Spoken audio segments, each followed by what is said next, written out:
Good morning, everyone. My name is Lucas. I'm a youth minister here at Firehouse, and I can't tell you how excited I am that you are tuning in today. Just a quick announcement. Next week, Firehouse will be closed for Confirmation Sunday. What this means is that you should not come to Firehouse, and you should go to Clay North for the 11 a.m. service. It's going to be a normal service, but there is going to be a special moment where the confirmands get recognized and they get confirmed in their faith. They've been working so hard for this moment, and they deserve your support. So be there. Okay, so last week we kicked off a brand new series that we're calling Scope, and we're exploring stories about a guy named Peter. Peter was one of Jesus' disciples and one of his closest friends. We also looked at this verse from Hebrews 12 that compares following Jesus to running a race. It says, "Let us run with perseverance the race marked out for us, fixing our eyes on Jesus, the pioneer and perfecter of faith." In a paraphrase translation of the Bible, it says it like this: "Start running and never quit. Keep your eyes on Jesus, who both began and finished this race we're in. Study how he did it, because he never lost sight of where he was headed."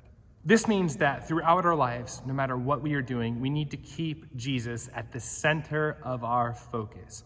Whether we're at school or we're at work, we're doing homework, we're at sports, or even this, if we're at church, or even if we're volunteering at church. That one seems obvious, right? Having Jesus at the center of our focus. I don't know, think about it. But no matter what you're doing, keeping your eyes fixed on Jesus means Jesus has to be the center of your focus. But we are human, right?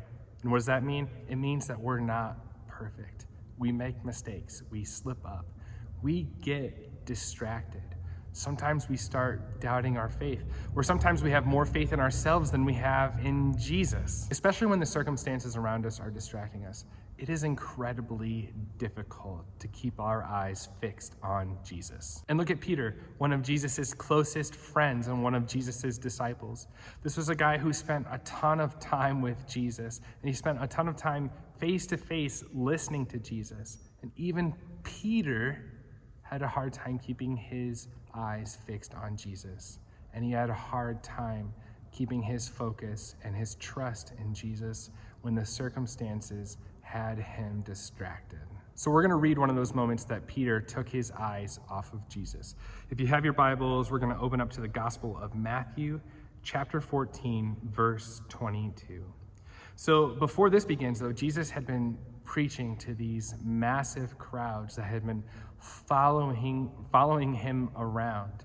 And he had just performed this miracle where he took 5 loaves of bread and 2 fish and fed over 5,000 people. That's a story for a different day. But at this point, the crowds were getting so massive that Jesus told the disciples, "Hey, go ahead, get in the boat, cross the lake, and I'll catch up with you later. I got to go up on the mountain, have some alone time, and pray."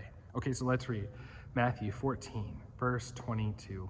Immediately after feeding the 5,000 people, Jesus insisted that his disciples get back into the boat and cross to the other side of the lake while he sent the people home.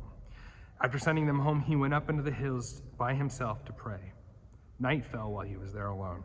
Meanwhile, the disciples were in trouble far away from land, for a strong wind had risen, and they were fighting heavy waves. At about 3 o'clock in the morning, Jesus came toward them, walking on the water. When the disciples saw him walking on the water, they were terrified. In their fear, they cried out, "It's a ghost!" But Jesus spoke to them at once. "Don't be afraid," he said. "Take courage. I am here." Then Peter called to him, "Lord, if it's really you, tell me to come to you walking on the water." "Yes, come," Jesus said. So Peter went over the side of the boat and walked on the water toward Jesus. But when he saw the strong wind and the waves, he was terrified and began to sink. "Save me, Lord," he shouted. Jesus immediately reached out and grabbed him. "You have so little faith," Jesus said. "Why did you doubt me?" When they climbed back into the boat, the wind stopped. Then the disciples worshiped him. "You really are the Son of God," they exclaimed. So the night began with Jesus telling the crowds to go home. Then he went up on the mountainside to pray while the disciples were on the lake. And in the middle of the night, in the middle of the lake, a really bad storm hit, and the waters got really rough. And this wasn't like a small lake. Think of Lake Michigan. It wasn't the size of Lake Michigan. It's like, think of a chunk of the size of Lake Michigan. And the conditions could get just as bad though. So there they were, battling the storm, fearing for their lives. And then at about 3 a.m., they saw a ghost and they freaked out. But spoiler alert, it wasn't a ghost. You know, it was Jesus walking on the water. It was literally unbelievable. They literally could not believe what they were seeing, right? So they were freaking out, and Jesus tried to calm them down and said, "Don't be afraid. It's just me, Jesus." But this is where the story gets good. There they are, the disciples all in the boat, shaking, not sure what to do about this ghost. And who was the person who decided to yell at this ghost? Peter. Side note, remember last week's story when Peter was the guy who decided to yell at Jesus Christ to get away from him? I don't know about you, but this guy seems a little arrogant. But I guess that's why we're talking about him, because Peter was human, and we're human. Not that we're ever arrogant or anything like that, but let's move on. So Jesus is walking on the water, and he's like, "Don't be afraid, guys. It's just me, Jesus." And then Peter's like, "Prove it!" And he basically says, "My good friend Jesus would invite me out on the water because my good friend Jesus always invites me to do cool, miraculous things with him." But then Jesus says, "Come on out, brother." And what did Peter do? He actually did it. He stepped out of the boat. Peter's faith in Jesus was so strong. And because his eyes were so fixed on Jesus, he was able to accomplish the impossible. So there they were, just two guys walking along a lake in the middle of a storm. But then Peter started to look around, and he saw the waves crashing, and he heard the wind howling, and he began to fear for his life. He took his eyes off Jesus, and he started to sink. As soon as Peter got distracted by the storm, when he started to tell himself that he wasn't going to get through this, when he started doubting his faith in Jesus, that he wasn't going to make it through, when he thought that Jesus didn't have him, as soon as he took his focus off of Jesus and looked at the circumstances around him, he started to sink. Are you with me? So I think that when we read this story, it's easy for us to say, well, if I were in his shoes, I definitely wouldn't have doubted that it was Jesus. But we all sink from time to time, right? Again, we're human.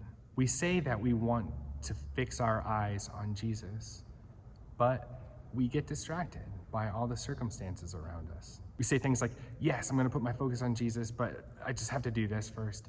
And as soon as I'm done with this, then I'll be able to pray and read the Bible and stuff. We say that we have our eyes fixed on Jesus, but we still obsess over the newest iPhone coming out.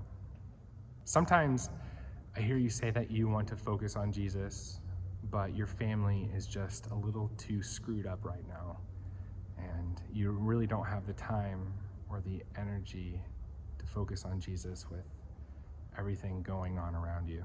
We say that we want to put our trust in Jesus first, and then all of those second things will happen the way that they're supposed to happen. But if we let the circumstances around us distract us, then we'll never be able to become who we are meant to become. We'll never be able to become the person that Jesus wants us to be. So, what are you looking at? We said that we would ask this question every week.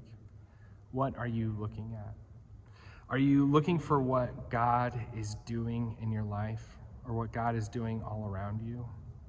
Or are you stuck, focused on all the negative things, all the difficulties, or the darknesses in or around your life?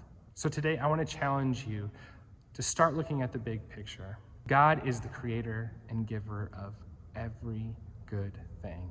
There isn't a good thing that you encounter that God didn't have his hand in. So I challenge you to open up your eyes, to stop focusing on all the circumstances around you and start looking for God in everything that's happening. When Peter sank into the water and he realized that he was drowning, he called for Jesus. "Save me, Lord." And Jesus didn't hesitate. He immediately reached out and he grabbed him and he saved him. If you feel like you've fallen into the water, or like all the circumstances around you are distracting you from becoming who you are meant to be, or if you've already fallen into the water and you feel like you're drowning, know that Jesus is here.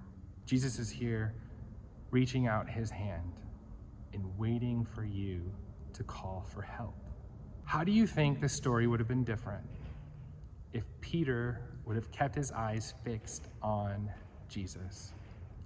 And how do you think that your story will be different when you keep your eyes fixed on the love of Jesus instead of all the wind and the waves and the darkness and the storms of life? What are you looking at?